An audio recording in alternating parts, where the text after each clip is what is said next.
El siguiente programa es clasificación D, para mayores de 18 años. Dirección de Espectáculos Públicos, Radio y Televisión. Ministerio de Gobernación. Es TV, Canal 67.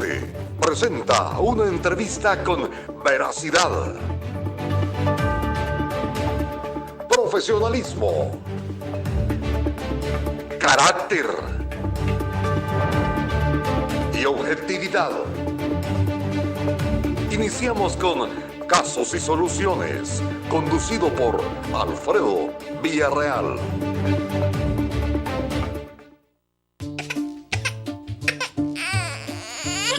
Si la gripe te pega fuerte en la nariz y los ojos, y eso te pone llorona, mejor toma Virogrip, que alivia cualquier síntoma de gripe. Virogrip, un producto calidad Vijosa.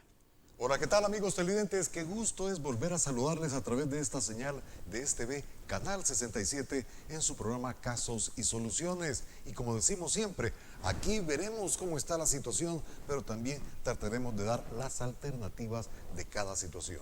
En esta oportunidad hablaremos, primeramente, felicidades a los maestros en su día, de los maestros. Hablaremos también del estado de excepción, encuestas, y tenemos para ello, ya en nuestros estudios, al doctor Óscar Joao Picardo, que es el director de Ciencias de la Universidad Francisco Gavidia y responsable de la última encuesta. ¿No es así, Óscar? Bienvenido. ¿Qué tal, Óscar Picardo Joao? Programa, Alfredo, hablando de temas de coyuntura. Muy bien, perfecto. Y sin más tardanza, porque déjenme decirles, amigos televidentes, que el doctor Picardo es doctor en educación y sabe, conoce muy bien la educación en nuestro país. Y ahora que se está celebrando el Día del Maestro, Óscar, no puedo evitar preguntarte la situación del maestro, la situación de la educación, en unas breves palabras que nos puedas dar antes de entrar de lleno a nuestra conversación referente al estado de excepción y las encuestas. ¿Qué te parece la educación en El Salvador y sobre todo la situación del maestro salvadoreño? Bueno, la mayoría de planes educativos que hemos tenido después de los acuerdos de paz, que fue el plan decenal, luego vino Desafíos de la Educación para el Nuevo Milenio en el 99, luego el plan 2021, el plan Vamos a la Escuela, el plan El Salvador Educado y el plan Torogós. Todos esos planes tienen un capítulo sobre dignificación docente, pero lamentablemente eso no ha pasado de ser una promesa que nunca se ha cumplido, ¿verdad? El docente no se ha dignificado, ¿verdad? Ese es un proceso bastante complejo que tiene que ver con condiciones laborales, con evaluación del desempeño, con eficiencia, con mejores salarios. Pero parece que esto ha sido siempre, sí ha sido una tradición. Sí, así ha sido. Y por eso que siempre aparecen los planes y nunca se cumple, ¿verdad? Los ministerios se dedican a hacer otras cosas, otros proyectos, y siempre está el tema de la dignificación docente como algo pendiente, ¿verdad? Lamentablemente. Dignificar, ¿qué significa para ti, Óscar? Dignificar significa valorizar el rol docente. Darle un mejor estatus. Exactamente. Con un mejor rol. Correcto. Así como la profesión médica, por ejemplo, está dignificada. Un médico estudia más, tiene un proceso formativo más sólido, y cuando se gradúa y cuando se especializa, tiene un salario más competitivo, mucho más que un maestro. Interesante. Ahora, los planes educativos anteriormente no funcionaron, Óscar. ¿Qué pasó con la PAE? A ver, hay mucho de qué hablar ahí, ¿verdad? Hay cosas que sí funcionaron, otras que no tanto. Ok, perfecto. Pero en términos generales, tuvimos 23 años de prueba PAES, que siempre nos dio un resultado limitado y nunca se intervino, ¿verdad? Ahora igual tenemos la prueba Avanzo, que ha sustituido a la PAES, pero no se ve que haya intervención para cambiar la circunstancia de calidad educativa, porque eso tiene que ver con aspectos de dignificación docente, equipamiento, entre muchas otras cosas. Muy bien, amigos televidentes, es así como el doctor Picardo nos está diciendo que hay una deuda histórica para la dignificación del maestro y también los planes de estudio en El Salvador. Hay que seguir, ¿verdad? Hay que seguir Hemos profundizando. sido prueba-error, prueba-error. Así es, se han hecho muchas cosas, algunas bien, otras no tanto, pero al final lo esencial no ha cambiado. Muy bien. Es ahí el punto para los maestros y el sistema educativo de nuestro país, precisamente ahora que celebramos el Día del Maestro. Pasamos al siguiente tema y por lo cual hemos invitado al doctor Picardo. Doctor, recientemente, en las últimas horas, el Congreso ha aprobado una tercera extensión del estado de excepción. Yo le escuché al ministro que era la cuarta. Cuarta, ¿verdad? El ministro dijo cuarta. ¿Verdad? Y en los medios dice tercera y es cuarta. Oscar, ¿cómo ves esta situación a la luz de la encuesta que realizaste? Bueno, a ver, cuando uno examina todo el desarrollo del plan de seguridad,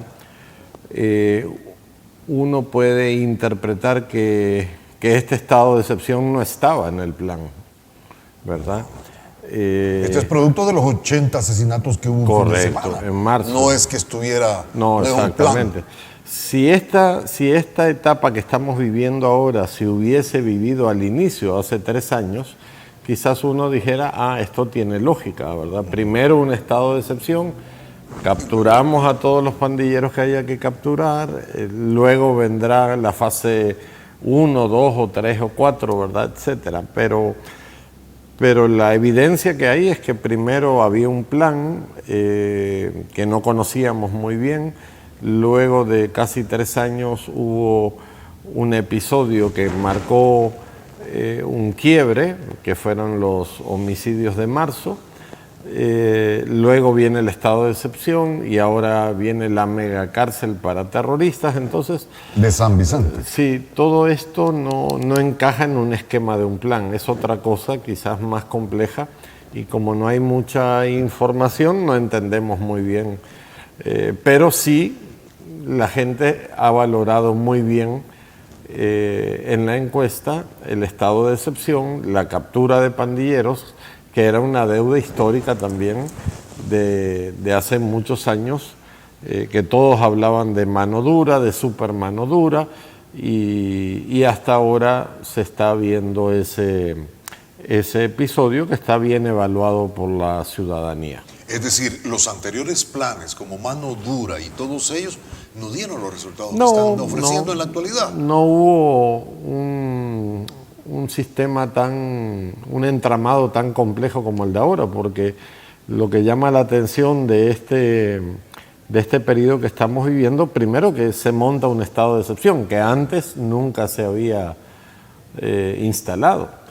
Este estado de excepción, en teoría, es útil para, digamos, los sistemas represivos, las Fuerzas Armadas, la policía, etcétera, para garantizar este tipo de capturas.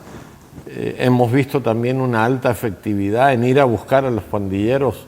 Es impresionante haber capturado más de 40.000 personas, pero también a la vez este estado de excepción tiene daños colaterales, ¿verdad? Que son las capturas de personas inocentes por quizás errores, por información deficiente, y hemos visto que han habido, se estima que 1%, es una cifra bastante alta, de capturas de personas inocentes, y lo que más inquieta es qué va a suceder en el futuro, porque tener 40.000 personas en un sistema que ya estaba hacinado y en un sistema que probablemente no esté reeducando, es como una bomba de tiempo para el futuro, ¿verdad? ¿Qué va a pasar con todos esos capturados?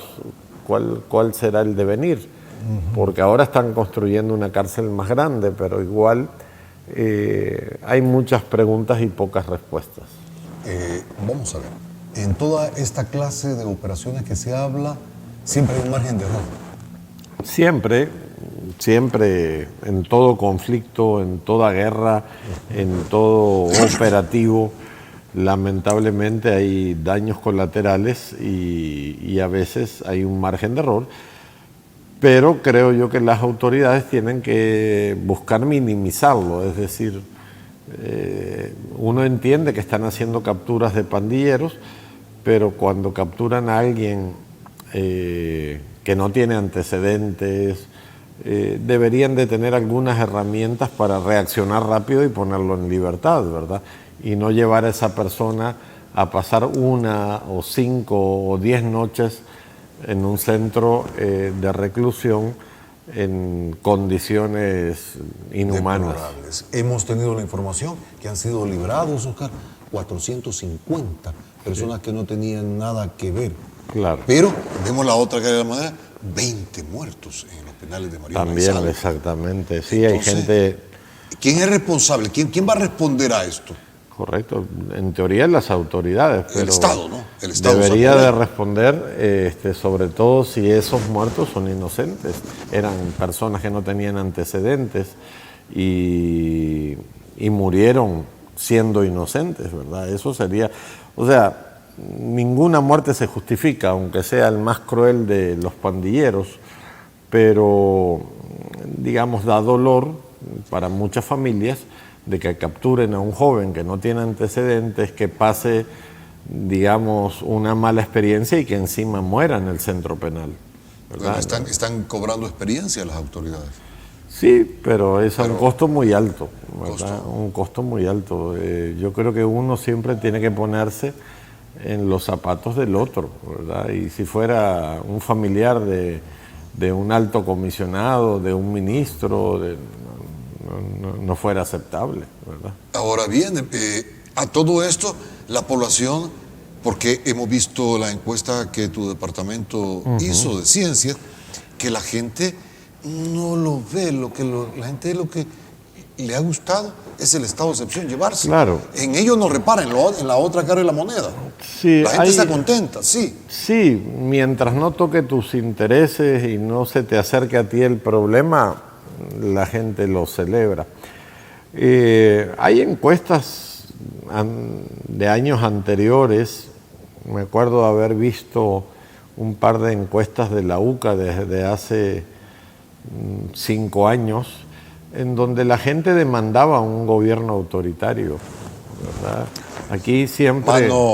Mano fuerte. Maximiliano Hernández Martínez. Sí, exactamente. Ajá, correcto. Porque, claro, había una situación de mucha anarquía. Ya estaba cansada la gente. La gente estaba cansada. Han capturado a gente que llevaba 5 capturas, 6 capturas y volvían a salir. Un sistema judicial ineficaz, corrupto. Entonces, eso la gente estaba demandando, ¿verdad? Por eso hay una evaluación muy alta del presidente, porque la gente está interpretando de que, digamos, el presidente está reaccionando con una política fuerte, ¿verdad? Que tiene daños colaterales, sí, pero la política es represivamente fuerte. Oscar, me estás diciendo que el estado de excepción le está dando réditos políticos al presidente. Por Lo supuesto. está catapultando a positivo. Por supuesto, muchísimo. Y es una de las cosas mejor evaluadas, y creo yo que nosotros hemos hecho 8 encuestas desde que está el presidente en el poder, y la anterior notaba una leve baja en la nota, ya no andaba en 8, andaba en 7.90. La encuesta anterior, y en esta última subió a 8.43, y eso esa nota tiene a la base el estado de excepción, definitivamente. Para finalizar este tema y entrar ya en la encuesta, porque también tenemos que ver los pros y los contras, amigos televidentes, el sistema carcelario de nuestro país no tiene la capacidad No, era un de sistema... estar recibiendo lo que recibe en la actualidad. creo que es un sistema que ya estaba hacinado y con 40.000 personas el hacinamiento se eleva a un nivel muy sofisticado y complejo. Ahí hay que hablar de condiciones sanitarias, de salud. Eso. Se podría dar una epidemia fuerte y grave. Podría, sí, definitivamente. Y sobre todo pensar que el sistema carcelario tiene una misión de reeducar, ¿verdad? No es solo encerrar a la persona, sino darle una oportunidad, que aprenda un oficio, que se reeduque, que pueda ser útil a la sociedad. Y en estas condiciones no creo que logre cumplir la misión el sistema penitenciario, ¿verdad? Pero el reo que quiera incorporarse lo puede hacer, lo puede lograr. Podría, pero en estas condiciones yo lo veo difícil, que con ese nivel de hacinamiento, no sé cómo lo están manejando, es algo que uno desconoce, pero es un estadio Cuscatlán a tope de gente, imagínate. En los mismos espacios que había. O sea, imagínate un estadio Cuscatlán lleno de gente que tú encarcelas. ¿Dónde los metes? ¿Verdad? Entonces, todo tiene su límite y no sé, desconozco la reubicación. Supimos esta semana que están haciendo una megacárcel, pero eso se va a tardar, no va a estar hecho la semana que viene. Serán meses o un año. Mientras eso sucede, no sabemos qué está pasando ahí adentro, pero sí hemos visto que hay muchos muertos, vapuleados, es decir, las condiciones típicas de estas cárceles latinoamericanas sin ningún control educativo, por llamarlo de algún modo. Doctor, ¿crees tú que vale la pena el sacrificio a que nos estamos sometiendo para lograr erradicar a estos grupos? Un político de oposición dijo que podríamos estar en el horizonte que estos grupos finalicen. Sí. ¿Valdrá la pena este sacrificio? Obviamente sí, ¿verdad? Yo lo que creo es que esto que está sucediendo tuvo que haber sucedido hace mucho tiempo atrás. Nadie creo que discute la legitimidad de encarcelar a los que cometen delitos y asesinan, etcétera, etcétera. Nadie cuestiona eso. Lo que creo es que las autoridades tienen que mejorar sus herramientas de información, de inteligencia, para capturar a los que hay que capturar, ¿verdad? Y no llevarse de encuentro a gente inocente, porque eso es muy doloroso. Y de ser así, y de funcionar todo como está funcionando, es probable no solo que salga bien evaluado el presidente, sino que esto sea beneficioso para el país en términos de turismo, de seguridad. Ahora bien, hay que pensar en el futuro, ¿verdad? Volvemos al mismo tema. Esta gente tarde o temprano va a salir de la cárcel algún día, ¿verdad? O sea, el que tenga 5, 10, 20 años... Entonces, ¿cuál es ese producto que nos regresa al sistema penitenciario? ¿Es igual, mejor o más peligroso de que como entró? Y eso, hoy por hoy, despierta ciertas dudas. Bueno, vamos a nuestra primera pausa, amigos televidentes. Estamos conversando con el doctor Óscar Picardo Joao referente a esta situación del estado de excepción. Si bien es cierto, hay un margen de error y el sacrificio que vale la pena, según nos estamos aquí entendiendo con el doctor, esto ha catapultado al presidente de la República, ¿verdad?, en su nota. Volvemos, amigos televidentes, para hablar meramente de esta posición del presidente ante la nación. Ya volvemos, permítanos.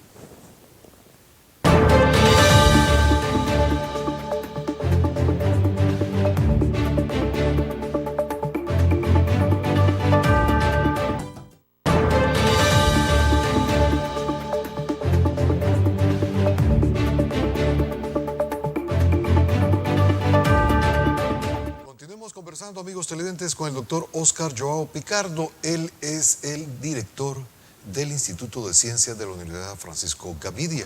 Y en estos momentos vamos a comentar si es cierto que esta encuesta ya tiene su día de haber dado a conocer, pero también hay comentarios que tenemos que comentarla, no informarla, no que comentar.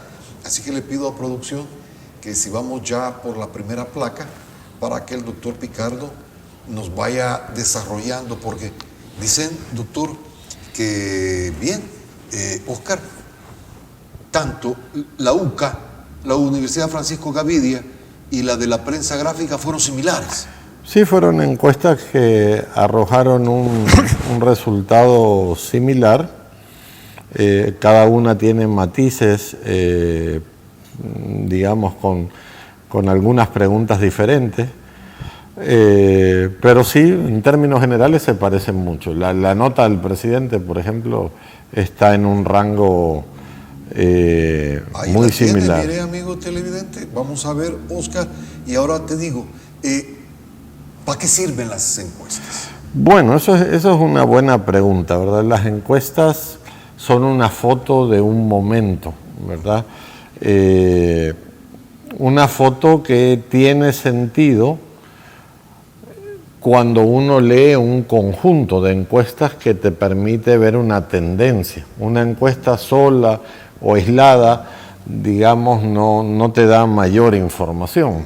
Pero como te comentaba, nosotros hicimos 8... Vamos a ver, producción, nos vamos al espacio de regreso con el presidente Bukele para ir viendo placa por placa. Sí. Disculpa, sí. Te atropellé. Ahí sí, está la nota que logró el presidente. Sí, quizás un dato importante previo está en la primera lámina, que es la ficha técnica de la encuesta. Esta encuesta se hizo del 11 al 15 de mayo del año 2022. Se entrevistaron a 1.306 personas a nivel nacional, a nivel nacional en los 14 departamentos. Entonces, eso hace que esta encuesta sea representativa y podamos inferir los resultados, ¿verdad?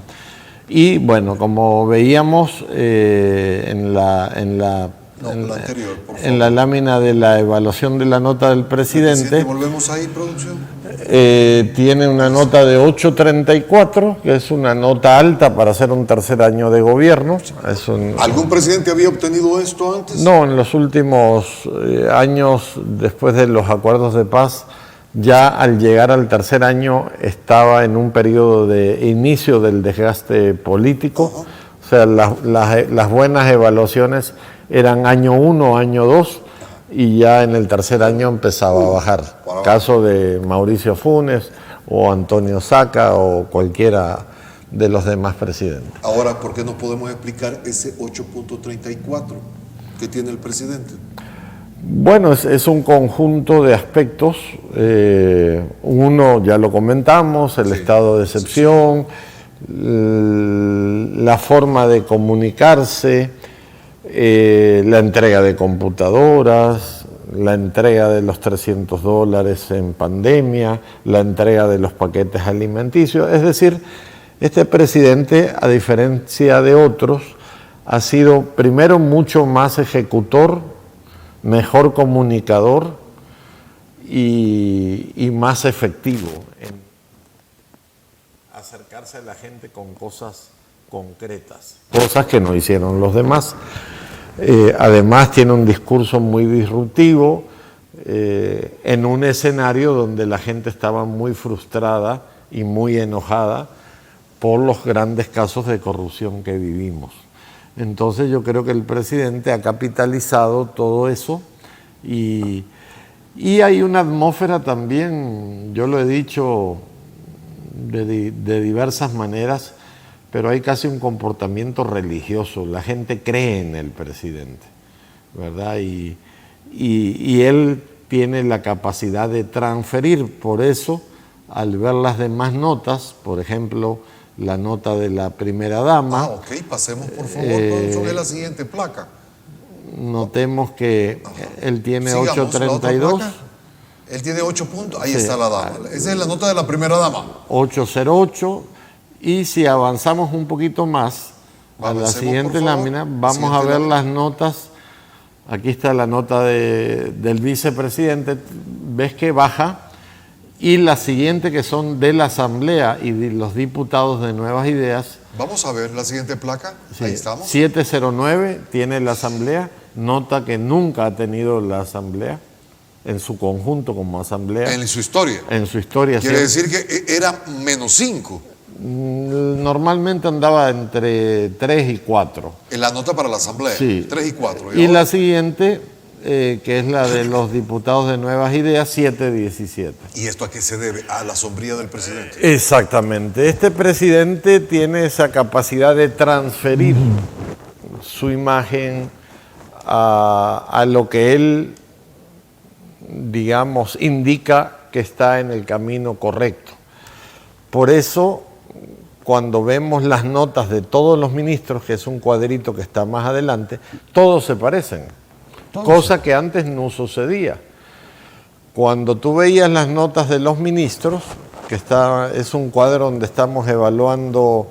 Vamos a ver, adelante. Un poquito más adelante, sí. Más todavía, un poquito más. Ahí todos los ministros tienen la misma nota. ¿Cuál? Cualquiera de ellos. ¿Qué nota? En un rango de 7. Más o menos 6.80, 7.30, todos iguales. Antes ese fenómeno no se daba. Antes tú tenías ministros bien evaluados, generalmente la ministra de Educación destacaba y había otros ministros mal evaluados, sí. Que prácticamente quizás no era que tuvieran un mal desempeño, que eran menos mediáticos. O acordate que la ministra de Educación es de las ministras que más sale, obras públicas sale mucho. Obviamente salud, y más en época de pandemia, sale mucho. Entonces la gente suele evaluar más alto a los ministros más mediáticos. Y aquel ministro que no sale, que no aparece, es mal evaluado. Pero ahora no, ahora todos los ministros salen bien evaluados. Entonces eso te da pautas para entender que es esa capacidad que tiene el presidente para transferir su imagen y proyectar su imagen a todo el equipo de gobierno y a todo lo que está al lado de él. Bueno, es una cuestión que es primera vez que se da también en la historia, ¿no? Así es. ¿Verdad? Así es, sí, sí. Y podríamos decir, y aquí no vamos a adular ni nada, pero se están rompiendo paradigmas, conductas. La tradición se está yendo. Mira, este presidente, si en algo ha invertido tiempo y recursos es en comunicación y en redes sociales. Hay muchos videos en YouTube, hay muchas cuentas en Twitter, hay muchos recursos en Facebook, en Instagram, y mucha gente trabajando en esto. Inclusive a nivel internacional, a mí me ha hablado gente de Colombia, de Ecuador, de México, para constatar algunas cosas y en términos generales se ha proyectado una imagen muy positiva con el tema del COVID, a pesar de que aquí tengamos otra percepción, ¿verdad? Por ejemplo, el caso del hospital, ¿verdad? Que se hizo una gran bulla en redes sociales con ese hospital con CIFCO, que hoy está, que no sabemos qué va a pasar, pero sobre todo el área de enfrente de CIFCO, que eso nunca fue funcional para nada. El galerón que está enfrente. Lo que era el parqueo. Lo que era el parqueo, okay, exactamente. Sin embargo, eso se proyectó como el gran hospital de Latinoamérica, entonces eso generó un impacto muy positivo, que en plena pandemia se construya un hospital. Entonces hay un aparato de comunicación que ningún presidente lo ha tenido, ¿verdad? Nadie tuvo la visión. Sí, ni la visión, y creo que también es un tema generacional. Okay, muy bien. Acuérdate que han habido presidentes que son de otra generación y estamos en una etapa de transformación digital. Entonces, que es un mundo que este presidente lo conoce bien, porque él trabajó en agencias de publicidad, él le llevaba la publicidad al FMLN. Entonces, él conocía muy bien el terreno, ¿verdad? Y era uno de los principales publicistas. Entonces, tenés una ventaja increíble, ¿verdad? Vamos a ver si vamos de nuevo a la nota del presidente, producción, y después nos vamos a otra placa porque tengo esta consulta para el doctor Oscar Picardo. Si nosotros vemos esta nota, la nota del presidente de producción, si nosotros vemos esta nota, Oscar, que como estamos diciendo, es primera vez en la historia, esa no es producción, vamos a ver, si vamos a la nota del presidente,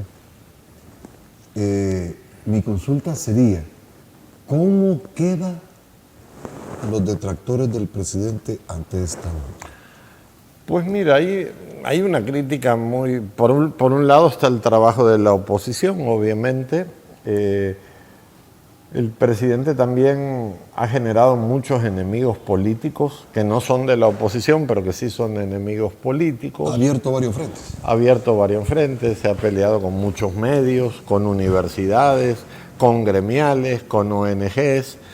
Y él utiliza justamente este recurso, pero mire, a pesar de que todos ustedes dicen que estoy equivocado, miren lo que dice la gente. Claro, el problema es que cuando nosotros corremos esta encuesta vamos al pueblo, o sea, a las comunidades, y también es de reconocer que, y lo hemos comprobado estadísticamente, que a mayor nota, menor escolaridad. Eso es una realidad.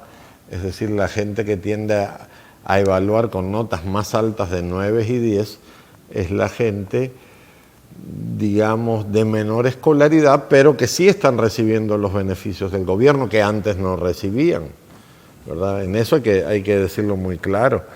Porque a nosotros también nos atacaron de repente. ¿Y por qué le están poniendo una nota? Es que nosotros no ponemos nota, nosotros hacemos la encuesta, ¿verdad? Y cuando levantamos la encuesta tenemos una planificación socioeconómica, ¿verdad?, de un muestreo representativo. Entonces, si a mí me toca levantar 15 encuestas en Santa Rosa de Lima, eso es aleatorio, no lo escojo yo, digamos, porque yo quiero ir a Santa Rosa, es el sistema, pero cuando llego a Santa Rosa probablemente me encuentre con mucha gente del área rural, campesinos, comerciantes. ¿Tú te refieres, Oscar? Vamos a ver, producción, si nos manda la otra placa y que es independiente a esta, lo que está hablando el doctor Picardo. Vamos a ver, producción. Es la última que yo le envié a usted. La del triángulo. La del triángulo, exactamente, sí. Ya la van a poner. Esa es la que tú estás explicando. Claro. La del triángulo, claro. De lo que significa, a qué clase de gente él está... Sí, el triángulo explica cómo es el país. Así es el país. El país está compuesto por es una especie de pirámide o triángulo, como quieras visualizarlo, donde hay una amplia base social, ¿verdad?, que puede representar entre el 50 y 60% de la población, que son la mayoría de gente pobre. La pobreza en este país es un Habemos más pobres que... Exactamente.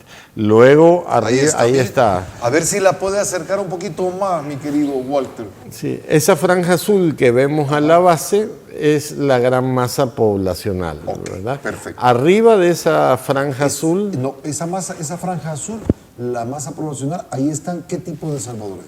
Ahí está la gente más pobre, extrema pobreza, pobreza relativa, escolaridad promedio 4 o 5 grados, ¿verdad? Área rural, urbano marginal, esa es la gran masa poblacional. Pero que han recibido los beneficios. Exactamente. Luego tenés una clase media arriba, pero esa clase media... La verdecita. La verde y la azul más clara se divide en dos. ¿Por qué? Porque en esa clase media te vas a encontrar muchos profesionales que trabajan para el gobierno. Por ejemplo, los maestros. ¿Cuántos maestros trabajan en el sistema? Más de 40.000. Médicos, todos los funcionarios de gobierno, que generalmente están en ese rango, ¿verdad? Y en la parte superior tenés las élites económicas, los grandes empresarios, que como decimos ahí, están haciendo dinero, no se preocupan por otra cosa, ¿verdad? Mira, que es el 5% nada más. Sí, exactamente. A un 60% que estábamos. Sí. El pico, lo superior, el piquito de arriba es 5% nada más. Así es un número muy bajo. Claro, ahí tenés un rango que lo podés dividir en 2 y 3%, ¿verdad? O sea, tenés el gran empresariado, las grandes empresas o grupos empresariales, Grupo Simán, Grupo Calleja, Grupo Poma, que están arriba. Luego tenés otro estamento de empresarios grandes, pero no tan significativos, ¿verdad? Pero en términos generales ese 5% es el que está en la cúspide. Vamos a ver, ahí dice vasos comunicantes con Arena y FMLN, ¿eso qué? Eso significa que esos grupos en el pasado tuvieron comunicación con el gobierno. Y eso es mala palabra para este gobierno. Al menos que, obviamente, llegues a algunos acuerdos políticos. Pero muchos de los grandes empresarios de este país han hecho negocios con el gobierno. Sea con los de Arena, sea con los del FMLN y sea ahora con Nuevas Ideas. Ahí no hay idealismos. Ahí no hay ideología. Ahí solo el Ahí color la verde. única ideología es el dinero, exactamente. ¿Verdad? Entonces, eso es un factor que hay que tomarlo en cuenta a la hora de analizar este triángulo, que es muy importante. Es muy importante, sí, porque ahí nos estamos dando cuenta. Mira, Esa base azul, ajá, por ejemplo, en el pasado era del FMLN. Así es. Que eran las grandes masas. Y tradición 5%. Y ese grupito el rojo que ve usted en la parte inferior. Ajá, es la gente que siempre va a votar por el PCN, por el PDC. El voto duro que decimos. Por Arena, exactamente. El voto duro. Que a pesar de estar abajo en esa clase socioeconómica, no va a cambiar su forma de pensar porque es por tradición, porque mi papá fue arenero y el hijo es arenero, o fue del PCN y el hijo es del PCN, entonces ahí se mantiene. Ahora vuelvo a la cúspide, ajá, es decir, esta élite del 5% tiene arreglo. ¿Cómo? Con el gobierno.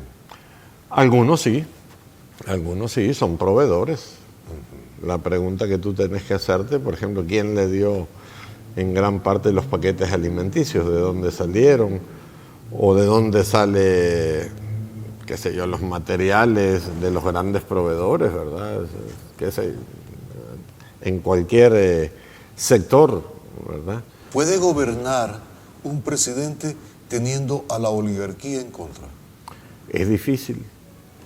En el pasado, por ejemplo, con Duarte, a pesar de que había un dicho que decía con Duarte, aunque no me arte, ajá, así es, pues no hubo entendimiento con las cúpulas empresariales de este país y le hicieron huelga. Tú te acordarás de eso. Sí. El gran paro. El gran paro nacional. Sí, así es. Pero eso fue en ese momento cuando gobernó Arena, pues había mucha cercanía entre el partido y el alto empresariado, y cuando llegó el frente, que había mucho temor, no hubo crisis. Todo el mundo pensó, bueno, como es un gobierno de izquierda, con un pasado marxista, van a desdolarizar la economía, van a quitar el Tratado de Libre Comercio, van a expropiar, y nada de eso sucedió.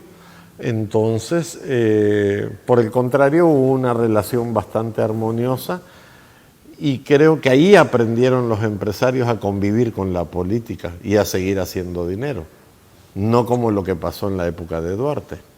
Que ahí fue un encontronazo. Ahí fue un encontronazo que pudo haber tenido mayores costos políticos. Con el FMLN, con el gobierno del FMLN, el empresariado aprendió a sobrevivir.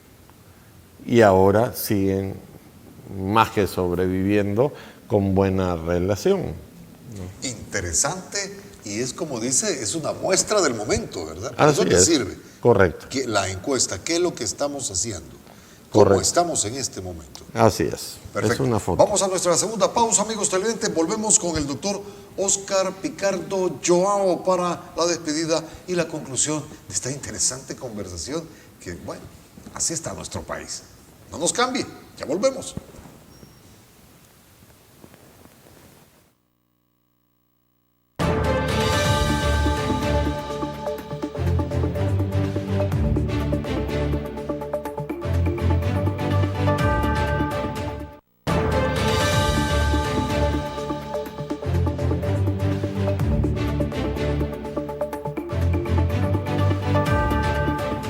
Continuemos conversando, amigos televidentes, con el doctor Oscar Picardo Joao. Y voy a pedir a producción si me pone la placa 17. La placa 17, mi querido amigo Walter, que se encuentra ahí en los controles. Esta dice, ¿podría decirme de forma espontánea cuáles son los 3 diputados más destacados y los 3 menos destacados? Nadie los conoce. Eso es curioso, y ahí es donde tú ves... Nadie los conoce. No conoce. El único que aparece, digamos, los nombres que son más reconocidos en el top of mind es Castro y Gallegos. Ya. ¿Verdad? Lo que está en la mente, ¿verdad? Lo que está en la mente. Lo primerito que se te viene. Exacto. Pero en términos generales, cuando tú haces la evaluación a la persona que le evalúa y le decís, ¿qué nota le pondrían los diputados de Nuevas Ideas? Y te dicen 7, 8. ¿Me puede decir cuáles son? Correcto. ¿Me puede decir cuáles son los nombres? Y lo que te nombran son partidos, no los conocen, ¿verdad? Esos son los peores evaluados.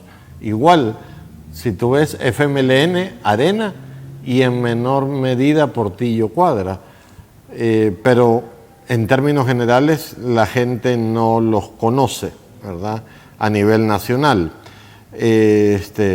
Y cuando evaluamos igual los positivos, que es la siguiente lámina, aparecen Nuevas Ideas, ¿verdad? No aparece un nombre de tal o cual diputada. Okay, sí. Perfecto, así es. Ahora, Oscar, en este sentido quiero consultarte. ¿En El Salvador existe oposición política? Pues sí existe, pero está muy debilitada, tiene un liderazgo en crisis. Ninguno de los 2 grandes partidos ha logrado hacer una renovación, una revisión, un mea culpa de los errores del pasado. Entonces la gente todavía lo sigue castigando. Por ejemplo, en las autoridades del FMLN o en las autoridades de Arena no ha habido una resolución o una respuesta pragmática sobre lo que sucedió en el pasado, y tampoco ha habido una renovación, o están en ese proceso, pero es con muy poca visibilidad política, ¿verdad? Entonces están viviendo, ahorita en todas las encuestas tienen un 3%, 2%, o sea, márgenes muy bajos, ¿verdad? Que ni cuando estaban en funciones los tendrían. No, bueno, en el pasado tenían mucho mejores porcentajes, pero desde 2018-19 para acá han ido bajando. ¿Podríamos hablar de extinción de partido? No creo. Todavía está el PCN, todavía está PDC sobreviviendo, y el problema es que se queden a ese nivel, ¿verdad? De supervivencia, 2, 3 diputados. Como quien dice, arreglo con el gobierno para mantenerme y apoyo. Sí. Esa es una vieja maña, ¿no? Sí. Una vieja manía. Y sobre todo, para destacar en las elecciones necesitas una maquinaria financiera muy poderosa. Hacer una campaña, digamos, necesitas mucho dinero, y ahora en esa crisis que tienen, que creo yo también les han congelado la deuda política, no tienen dinero, tienen deudas. Entonces es una oposición que vive un muy mal momento, y que la única manera de que crezca es que el gobierno se desgaste, ¿verdad? O sea, es un proceso que suele suceder en muchos países, ¿verdad? Pero hoy por hoy ni hay desgaste del gobierno ni crecimiento de la oposición. En este sentido, estamos viendo también que en la encuesta se ve con buenos ojos la reelección presidencial. Sí, Pese a que la Constitución es muy explícita, ¿verdad? Y que no se puede, inclusive hay un artículo que dice que podés perder los derechos ciudadanos si sos un impulsor de la reelección, ¿verdad? O sea, podrías perder los derechos, pero hoy en día eso Todo el mundo se ha pasado la Constitución por cualquier lado y nadie la está respetando, y se habla con mucha naturalidad de reelección, ¿verdad? Y la gente lo avala y el presidente no ha dicho nada, ¿verdad? Los círculos que están alrededor de él son los que hablan de reelección. Él ha sido muy cauto, pero también hay una reforma constitucional en camino. Entonces quizás la nueva Constitución facilite la reelección, ¿verdad? Cosa que no sabemos. Y se ve que hay algún salvadoreño destacado o alguna figura que le pueda hacer frente al presidente de la República en este Hoy momento. por hoy nadie, ninguno. Nosotros medimos nombres de liderazgos religiosos, empresariales, políticos, comunicacionales, y todo el mundo anda en un rango de 3 o 4. Son notas muy bajas. Quizás no porque lo diga la encuesta, sino porque uno lo percibe. La persona más destacada es Claudia Ortiz, y en segundo lugar Johnny Wright, que son los dos opositores en Arena Portillo Cuadra, con mucho desgaste, en el FMLN muy débil, y paremos de contar, ¿verdad? Nada más, ¿verdad? ¿Quién es el responsable de que tengamos lo que tenemos en política en la actualidad? Los partidos políticos, ¿verdad? Los partidos políticos. Arena y FMLN. Sí. En parte sí, y también hay que decirlo, Nuevas Ideas es un producto del FMLN y Arena. Todos los liderazgos en Nuevas Ideas son convertidos. Lo que pasa que es un fenómeno bien curioso, ¿verdad? ¿Por qué a unos los criticas y a otros no? ¿Será que unos sí se portaron mal y otros no? No es eso, son iguales, ¿verdad? Y tenés muchos casos, por ejemplo el caso del jefe de comunicaciones, que trabajó con Tony Saca y ahora trabajó con el Frente, trabajó con Arena, y ahora está aquí, pero él, y así muchos funcionarios, Carolina Recinos, a quien conozco también desde hace muchos años, que fue del Frente, y ahora está aquí y no está afectada. Entonces hay unos que están afectados y otros que no están afectados. Los que se cambiaron de redil no están afectados, los que se quedaron sí están afectados. Es un fenómeno político interesante de analizar desde el punto de vista sociológico, antropológico. Porque la gente, si vos te cambiás, sí sos bueno, pero si te quedás, sos malo. Sos de los mismos de siempre. No hay muchas respuestas a eso, pero es algo bien común, porque ¿de dónde viene el propio presidente? ¿De dónde era alcalde en Nuevo Cujatlán? ¿De dónde fue alcalde de San Salvador? Era del Frente, pero se cambió de redil. Entonces ya se quitó esa carga de negatividad y ahora tiene una carga de positividad. Y así hay muchos funcionarios, analistas, personajes que todavía defienden y que son etiquetados por la gente como de Arena, como del FMLN o como Nuevas Ideas, y con una evaluación muy distinta. El problema es que son muchísimos. Cuando tú revisas el expediente de cada uno de los ministros, ¿verdad? Salvo raras excepciones, todos tienen un pasado y un vínculo político con Arena, con el FMLN. No hay uno que... Así me atrevería a decir que son muy pocos los que no tienen pasado político. Realmente, entonces ahí tienes mucho que estudiar en tu hay que lista analizar, de sí. A ver, hay que, amigos televidentes, hay que estar pendientes de la revista de la Universidad Francisco Gavidia porque tienen tareas por delante. Sí, estamos analizando, queriendo entender qué hay en la mente del salvadoreño, porque esto es un tema de creencias, es la gente la que cree y la que juzga y la que decide, vos sos bueno, vos sos malo, vos tenés 8, vos tenés 3, en base a prejuicios, en base a percepciones. Por ejemplo, el presidente dice, el Canal 67 es bueno y vas a salir bien evaluado. Pero si el presidente dice que el Canal 67 es de los mismos de siempre, te vas a desgraciar. Vas a salir mal. Qué tremendo, ¿verdad? Sí. Están así las cosas. Gracias, Oscar Picardo. Un gusto, por tu Alfredo. intervención. Gracias, de verdad. Y en la próxima encuesta la vamos a hacer Claro, a conocer sí, sí. aquí. Con gusto. No se va a ir el doctor Picardo a otra parte, sino que aquí la vamos a dar a conocer. Muchas gracias, Oscar. Pero sobre todo, gracias a usted, amigo televidente, que ha estado con nosotros durante esta hora, como siempre. En la próxima tendremos más.